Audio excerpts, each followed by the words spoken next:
Hello viewers, teacher की vacancy से लेकर यूजीसी नेट एग्जाम तक हिंदी साहित्य या हिंदी विषय में जो जो इम्पोर्टेंट टॉपिक है वो सारे हम पढ़ने वाले हैं। उच्च माध्यमिक शिक्षक जो कि एमपी में होने वाली एग्जाम है उसकी शुरुआत हम कर रहे हैं। उसके सारे टॉपिक हम हल करके उसको समझकर उसके सारे ऑब्जेक्टिव क्वेश्चन भी हम करने वाले हैं और 15 ही दिनों में हम वर्ग 1 उच्च माध्यमिक शिक्षक हिंदी विषय की तैयारी करेंगे। तो आज का टॉपिक है वर्ण, स्वर, व्यंजन, संयुक्ताक्षर, अनुस्वार, अनुनासिक।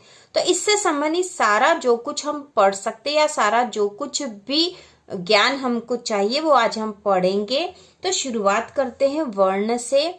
ठीक है, वर्ण जो है भाषा की सबसे छोटी इकाई होती है, हमें पता है। तो हिंदी वर्णमाला में जो जो वर्ण है वहां से शुरू करेंगे। तो सबसे पहले हम पढ़ेंगे स्वर। ठीक है, स्वर। तो यहाँ पर जो स्वर है इसमें हिंदी वर्णमाला में कितने स्वर है इससे संबंधित प्रश्न एग्जाम में आता ही है। ठीक है, हिंदी वर्णमाला में कितने स्वर हैं, तो यहाँ पर हम वही स्टडी करेंगे। तो जो स्वर होते हैं उसके भी अलग अलग प्रकार हैं। तो सबसे पहले ह्रस्व स्वर, ह्रस्व स्वर जो कि 4 हैं। ठीक है, ह्रस्व स्वर है 4 और ये हैं अ, ई, उ और री। अ, ई, उ और री जो ह्रस्व स्वर है और इन्हें मूल स्वर भी कहा जाता है।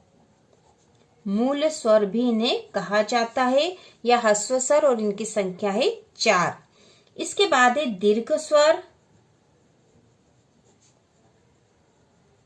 दीर्घ स्वर होते हैं 7 और ये हैं आ, ई, उ, ए, आई, ओ और औ। ठीक है, तो ये जो 7 है ये दीर्घ स्वर है। तो प्रश्न इस तरह से भी आ जाते हैं कि मूल स्वर कौन से हैं, उनकी संख्या कितनी है, या इनमें से मूल स्वर कौन सा है। तो हमें ये सारा बारीकी से पढ़ना चाहिए कि मूल स्वर ये 4 है, अ, ई, उ और री। इसके बाद दीर्घ स्वर है आ, ई, उ, ए, आई, ओ, औ और इनकी संख्या है 7। इसके बाद जो है 2 प्लुत स्वर भी माने गए हैं। तो हम यहाँ लिखेंगे प्लुत स्वर। प्लुत स्वर है 2 और ये है अम और अह। और आपको पता ही होगा, और अम और अह जो है तो अम को अनुस्वार कहा जाता है और अह जो है विसर्ग है। तो अनुस्वार और विसर्ग भी इन्हें कहा जाता है और ये प्लुत स्वर के अंतर्गत आते हैं। तो इस प्रकार जो स्वरों की संख्या हो गई 7 और 4, तो यहाँ पे 11 हो गए थे।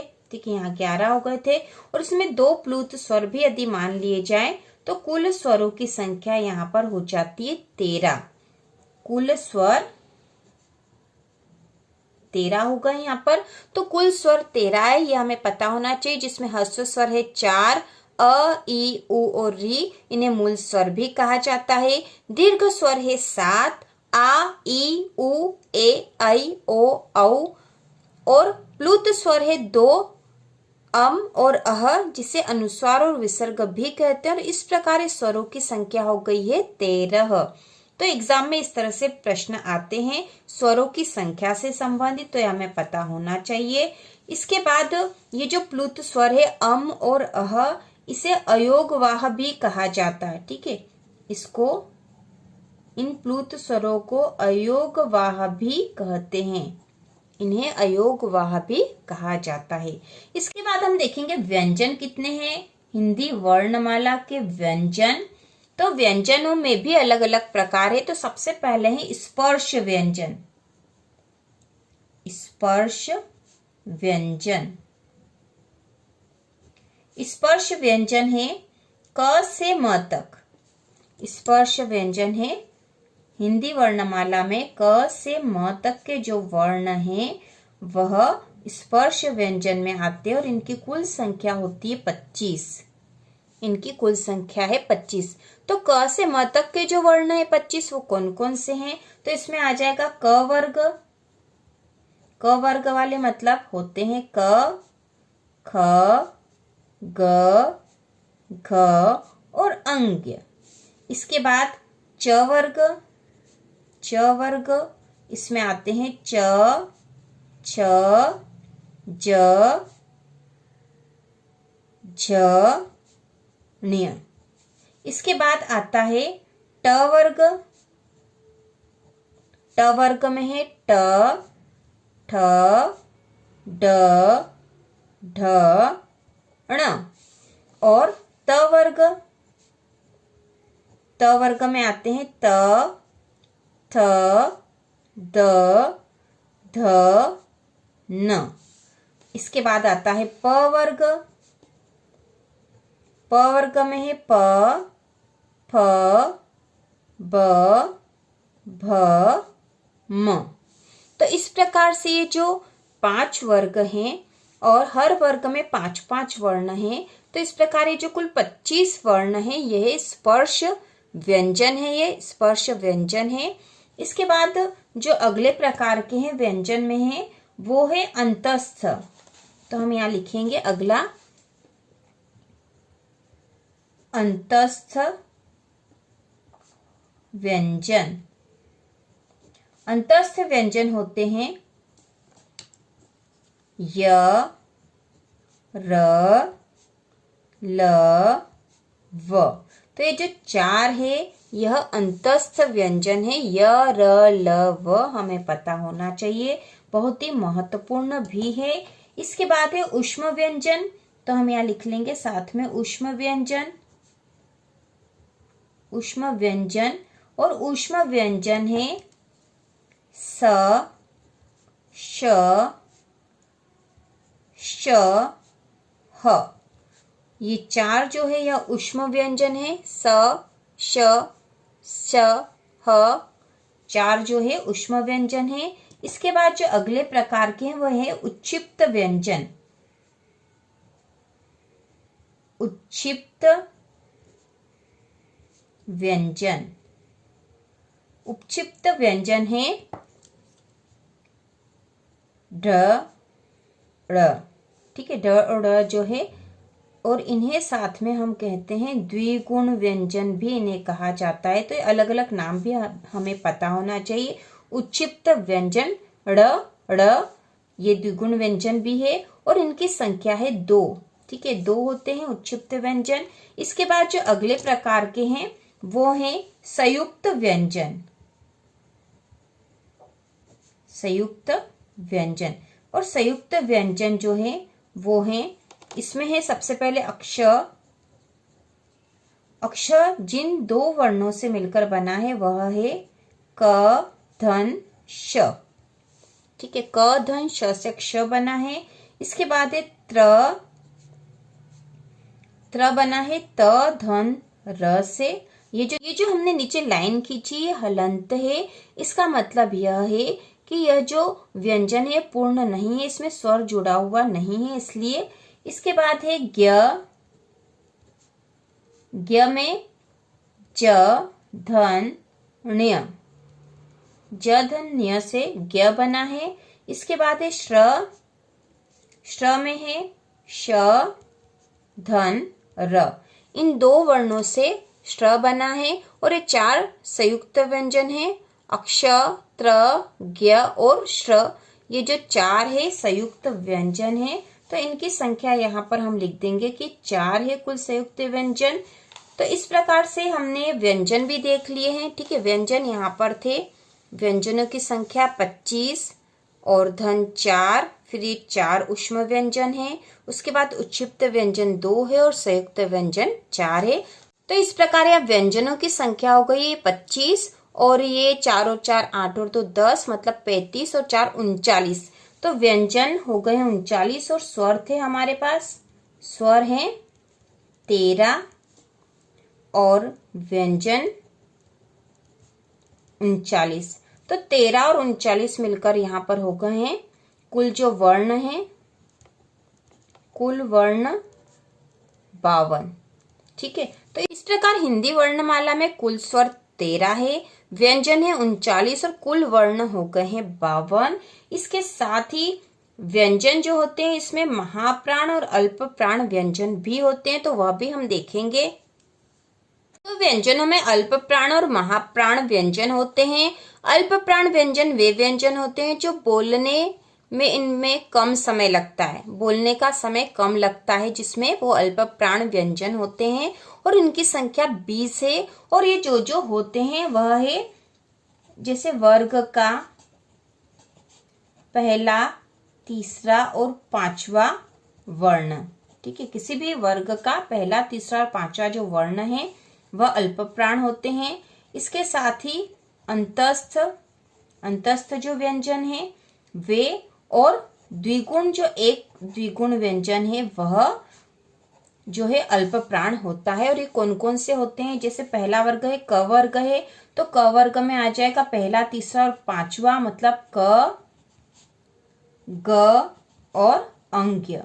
उसी प्रकार अगला जो वर्ग है च वर्ग, तो उसमें हो जाएगा च, ज और ण्य। उसी प्रकार अगला जो है ट वर्ग, उसमें हो जाएगा ट, ड और ण। ये जो है पहला, तीसरा और पांचवा वर्ण है। उसके बाद त वर्ग में हो जाएगा त, द और न व्यंजन। उसके बाद प वर्ग में प, ब और म, ये हो जाएंगे अल्प प्राण। इसके बाद अंतस्थ में आ जाएंगे य, र, ल, व, चारों अंतस्थ। और द्विगुण एक में आएगा ड़। तो ये सारे जो वर्ण है अल्प प्राण है, तो इनकी संख्या कुल 20 है। इसके बाद हम देखेंगे महाप्राण। के बाद है महाप्राण व्यंजन, और ये वे व्यंजन है जिसको बोलने में अधिक समय लगता है, और इनकी संख्या 15 है। जिस प्रकार से अल्प प्राण 20 थे, उसी प्रकार महाप्राण जो व्यंजन है उनकी संख्या 15 है। और ये कौन कौन से होते हैं, तो इसमें आते हैं वर्ग का दूसरा, चौथा वर्ण, इसके साथ ही ऊष्म व्यंजन और द्विगुण। तो द्विगुण व्यंजन में एक द्विगुण अल्प प्राण होता है और एक द्विगुण जो है महाप्राण होता है। तो इनके जो वर्ण होते हैं हम लिख लेंगे। सबसे पहला क वर्ग है, तो क वर्ग में आ जाएगा ख और घ, क्योंकि दूसरा और चौथा ही वर्ण है। इसके बाद दूसरा जो है च वर्ग में आ जाएगा छ और झ। इसके बाद ट वर्ग में हो जाएगा ठ और ढ। इसके बाद त वर्ग में हो जाएगा थ और ध। इसके बाद प वर्ग में हो जाएगा फ और भ। और ऊष्म व्यंजन में है स, श, श और ह। इसके बाद एक द्विगुण में है ड़। ये द्विगुण जो है ये महाप्राण है। तो इस प्रकार ये वाले महाप्राण व्यंजन है जिनकी संख्या 15 है। अल्प प्राण की संख्या थी 20। तो इस प्रकार हमने हिंदी वर्णमाला के वर्ण में स्वर और व्यंजन पढ़ लिए हैं, और व्यंजनों के प्रकार भी सारे देख लिए हैं। यदि आप इनको नोट भी कर सकते हो और अपने से इस वीडियो को देखकर भी आप समझ के याद कर सकते हो। तो इस प्रकार देखो, यहाँ पर हमने कुछ जो पढ़ा था, कुल वर्ण जो है हिंदी वर्णमाला के कुल वर्ण है 52।